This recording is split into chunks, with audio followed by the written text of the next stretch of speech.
Thank you all so much for joining us tonight. We are on a Facebook Live, a special edition here, talking about the True Crime Chronicles podcast about the Abby Hernandez case, one that is very close to the News Center Maine team here, especially with Ted Varapatis, a former assignment manager here, and Chris Rose, senior reporter here.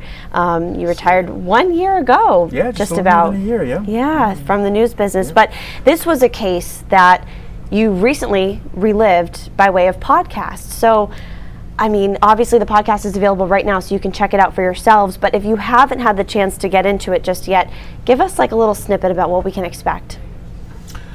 Well, it was basically reliving the story from the moment Abby was first reported missing to several months later when she actually walked back into her home where her mother and sister were.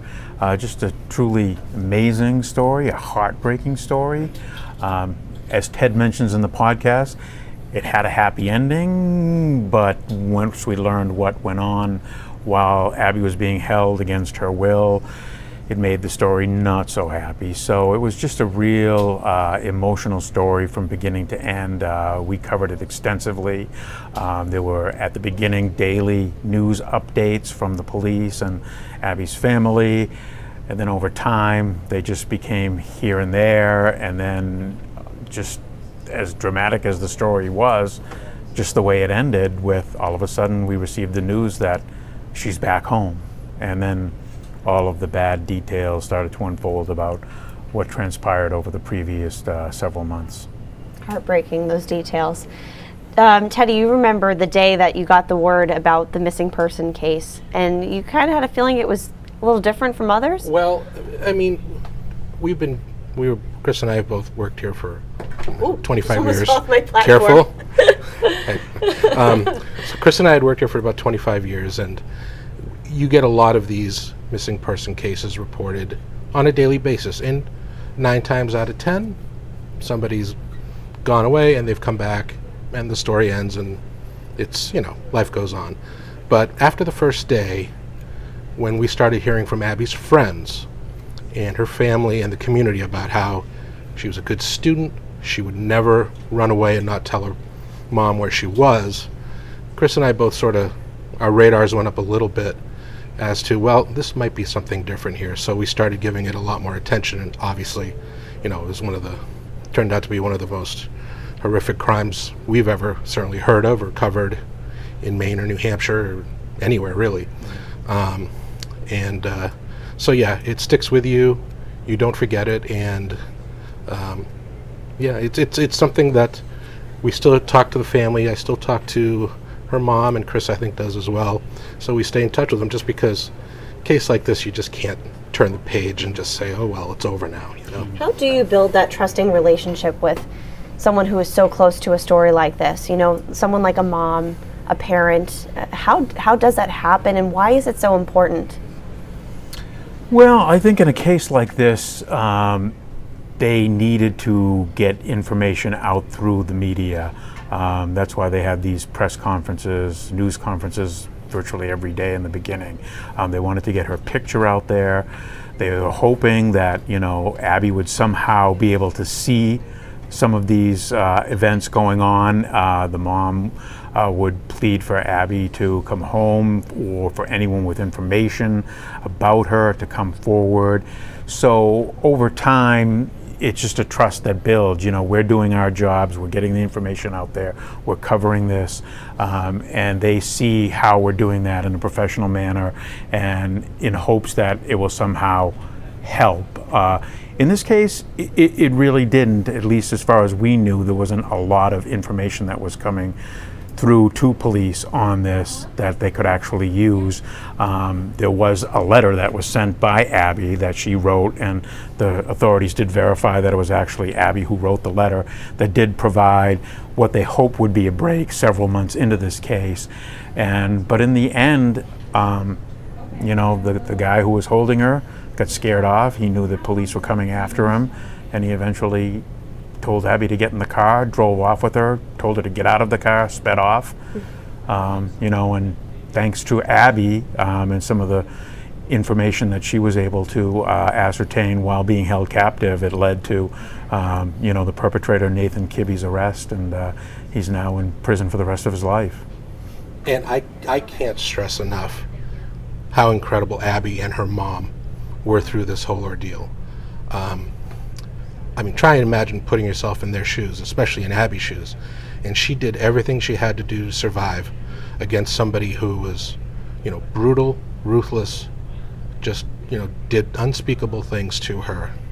But she still figured out a way to stay alive, get to the next day.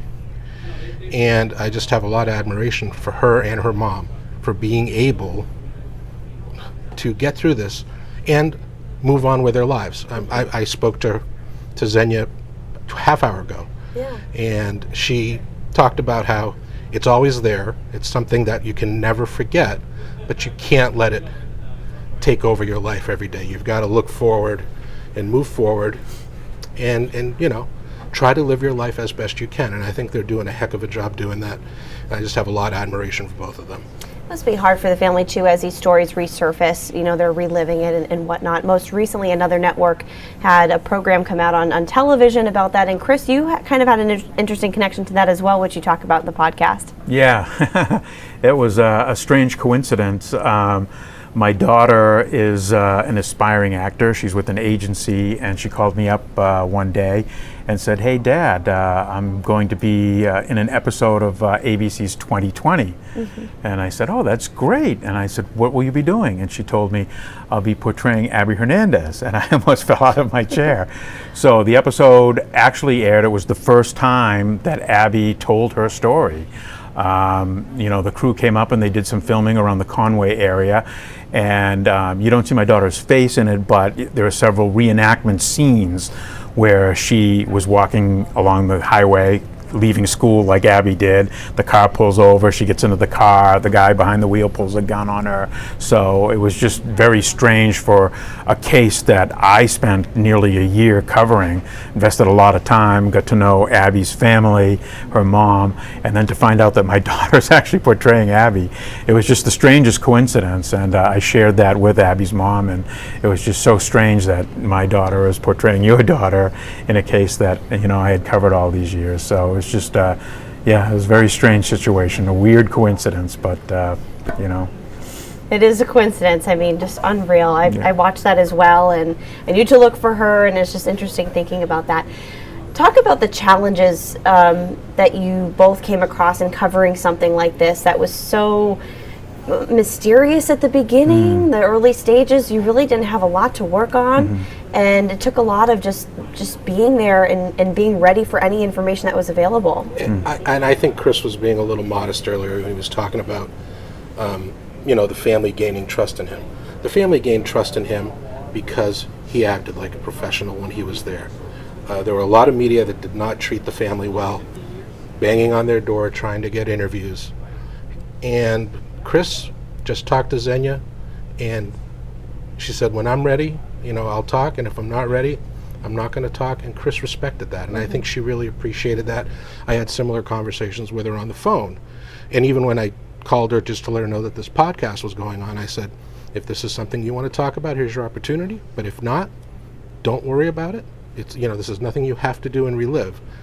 And I think she really appreciates that, and just appreciates the fact that we treated her with respect. And I think it's that whole experience with other media maybe that make it so hard for her to relive this again.